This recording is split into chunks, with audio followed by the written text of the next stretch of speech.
Every music lover has that one good song or album that's ruined by an awful time or person. Over the last 2 years, APTV's Ruined Music segment has provided a platform for all of your favorite artists to vent about the albums and songs that they love but can't listen to anymore. We've heard stories of near death, boom, silence, and then you hear this, oh, to the world, and the tape died. overplayed radio rock, Anytime somebody says, yeah, it's been a while, and even memories of bleeding from your throat while Paramore is being blasted on repeat. Bleeding and pain while everyone's just screaming Ain't It Fun at the top of their lungs for 7 hours, and that's not an exaggeration. But, in our experience, the most common cause of ruined music is love.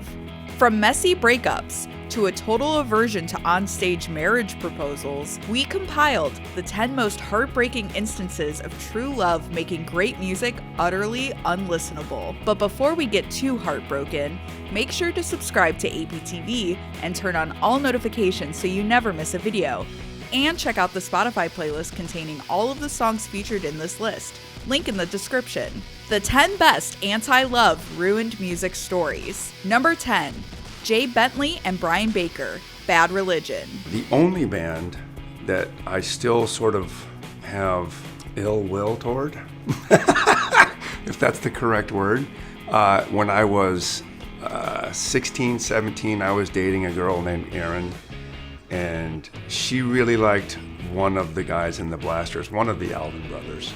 And they had a thing going, whatever. And I thought I was dating her, but maybe I wasn't dating her, and she was dating him, and it became this awkward, uncomfortable event, which ended up with me breaking my hand on a brick wall. And to this day, I still can't listen to the Blasters. Sorry.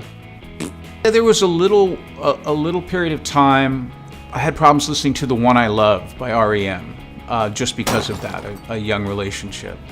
But time passed, and I fell in love with somebody else, and we've been married a long time, and now I'm happy to crank up a little Life's Rich pageant. And all the speakers, not just the living room ones. Number 9. Watsky. I had a fake ID so I could go to concerts. I had a really, really good fake ID. It was an actual driver's license that said that I'm older than I was. And so I was 19, but I was also 25. And I used it to go to all these 21 plus shows in San Francisco. There was this woman that I had a crush on, a big crush during high school. She went to my school, but she was a year older than me, and she'd graduated, and then she'd gone off to Princeton. And she came back for her second summer after graduation. She still wasn't 21 either, but she was a year older than me. And I asked her on a date. I have tickets to the Roots concert at the Fillmore. The Fillmore is the venue that I went to all of my favorite shows at growing up. And it was my favorite spot to see a concert. I loved and still love the Roots, although this memory, I always think about it when I listen to the Roots, because we went to go see this show, and I had my fake ID, so I didn't get the X's written on my hands. But Jonna did, because she wasn't 21 yet, even though I was older than her. And Jonna said, hey, can you buy me a beer? So I bought Jonna a beer because I was the one who didn't have the X's on my hands because I'd gotten in on my fake ID. And she got caught. She got caught with a beer by security staff. And at this point, I think the Roots were like 2 songs deep or something. And she got caught by security for having a beer, and she got kicked out of the show. And I got kicked out of the show for providing alcohol to a minor, even though the irony was that I was not only a minor, I was younger than Jonna, but I didn't have the X's on my hands, so that was what I got kicked out for. I was so anxious for this date to go well. I didn't want to just say, oh, that sucks, the concert's over, let's call it a night. I said, you know what? If you are interested in drinking alcohol, I know where there's some alcohol. And I had been aware that at my parents' house in the garage, there was a staircase and a little creepy secret door. And in that secret door, there was this cellar that I had just opened this door at one point because I was curious where this like secret creepy dungeon led. And I'd found these bottles of champagne.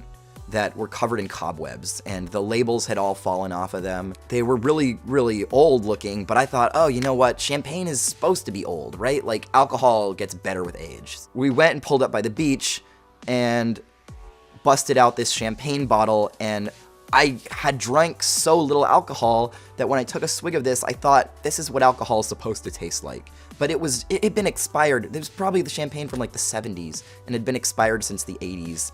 And we drank the champagne, we're by the beach, and then flashing police lights. Number 8, Misha Mansour, Periphery. My Last Serenade by Killswitch Engage was like, that was a song. I was in University of Toronto, and I had a friend who was really into punk, and he was getting me into bands, and I didn't really like punk, but he had this list of bands that sort of straddled the line, and Killswitch Engage was one of them, and I was like, this is so sick. And My Last Serenade, I was like, this song is perfect. I was learning all the riffs on guitar. I was just like, I've never heard anything like this. It made me very, very happy. And right around that time, I found out that my girlfriend at the time was cheating on me, and oh man, that was rough. And I was just not smart enough to not listen to that song during that time. I don't know why. I just like reached for that song. I just drank a lot and listened to that song, and that was rough. And I can sort of listen to it now, but like I don't listen to that song very much. Even though it's a great song, that song is fantastic. But for a while, I could not listen to that song or that album. It's a heinous crime when that happens. Yeah, I was so bummed because I thought I was cheering myself up by listening to music I liked, but I know better now. When someone does something terrible to you, or when something terrible happens, just don't listen to any music. That's my advice, and don't ruin it for yourself like I did. Number 7, Robert Ortiz, Escape the Fate. I didn't know these songs existed, the Stevie Nicks one and the Billy Joel song, even though I'm fans of both. And they were introduced to me by this person, and it just sort of, I just can't disassociate the two. And, you know, no hard feelings to that person before. Hope they're doing well, but actually I know they're doing well. Unfortunately, it haunts me on Instagram every day. but either way, it just like, I can't disassociate that person from these songs, and so for that, I can't listen to them. They're ruined forever. Number 6, Jacoby Shaddix, Papa Roach. Poison, Look What the Cat Dragged In, the record, because when I was 16 years old, I was losing my virginity, and my mother had walked in on the event. And that was one of those moments where I was like, you know, when your mom sees you in that, oh God, it was terrible. She like jumped off me, and I'm sitting there like, like, oh God, it's terrible. You know, so I've had some interesting moments to music. Number 5, JB Brubaker, August Burns Red. I am a big fan of La Dispute, and their album Wildlife. It's an amazing record, but I can't listen to it anymore because it reminds me of a terrible time in my relationship with my wife. This would have been shortly after, this is many years ago now, but maybe 6 months into our relationship, we had like a very short-lived breakup that basically I was at the point where like I'm either gonna marry her or we're breaking up, and we had this, I guess like I got cold feet for like a minute. My wife and I had like a little bump in the road about 6 months into our relationship, and we had, you know, this super heavy conversation and broke up for a couple hours. And I had this one La Dispute song, just like, it was actually just a riff from the album Wildlife, like repeating in my head during this whole like heavy conversation, and I cannot listen to that record anymore. Number 4, Dallin Weeks, I Don't Know How, But They Found Me. There was a brief time where it was a little bit challenging to get through a Cure song. I had dated someone for a short period of time who done me wrong, and The Cure was a big part of that period in my life, I guess. So maybe a good year or so afterwards, I'd have a hard time listening to The Cure, but that went away because The Cure are just too good. So. Number 3, Laura Jane Grace, Against Me. I'll riff on this. No one's ever specifically come up and said, hey, this song of yours is totally ruined for me.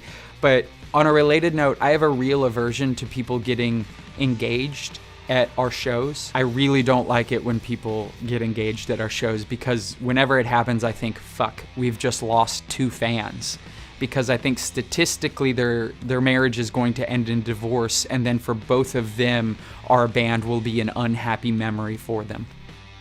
A lot of people will ask if they can do it on stage, and I always say no. But, sometimes people will come up and be like, we got engaged, and it's just, out in the audience or something like that. And every time I think, God damn it, fucking you're working against me here. You're making my job harder. I've never had anybody come up and be like, hey, I got divorced, or I got engaged at your show and then I got a divorce and I'm still here. But that's the point, is that no one comes up and says that. They're just no longer fans because it's a painful memory for them. So they don't want to go to the show anymore. They don't want to listen to your band because it makes them think about when they got engaged to whatever asshole and then got a divorce. Number 2, Jeff Wingington, Waterparks. I don't want to talk about it. This make me think of people. Okay? It's really, really messed up because I really love the album, but for some reason it puts me in a weird place. Was Blurry Face. It was right when we started getting notoriety and stuff. And I don't even know what it was. I was actually going through a breakup is what it was. But anytime I listen to that album, it's such a great album, but it makes me feel things that I don't want to feel in it anymore. Blurry Face, yeah. I think that one was kind of ruined for me. Every once in a while I'll go back, but I'm like, I feel weird. Number 1, Max Danziger, Set It Off. There was a popular song a couple years ago about dancing, and I was dating a girl at the time, and this song was everywhere. You couldn't escape this song. And my girlfriend at the time cheated on me with one of the members of that band, and I couldn't escape that song.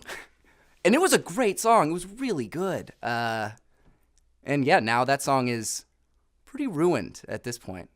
What a bummer. It's so quiet in this room. I started to make a joke out of it. It honestly became, after a while, it became ridiculous. I felt like I was in Meet the Parents, how Ben Stiller, no matter just terrible things keep happening to him. That New Year's, enough time had passed that I was like, all right, I'm feeling good, it's happening. And we're watching the ball drop, and they're like, Happy New Year, we hope you have a great one. And now to celebrate, here's this band playing this song. And it was the first song that I heard that year, and I was like, my life, it's like a real bad movie. I'm so uncomfortable right now. Tell us the songs that you loved that have been completely ruined for you in the comments below.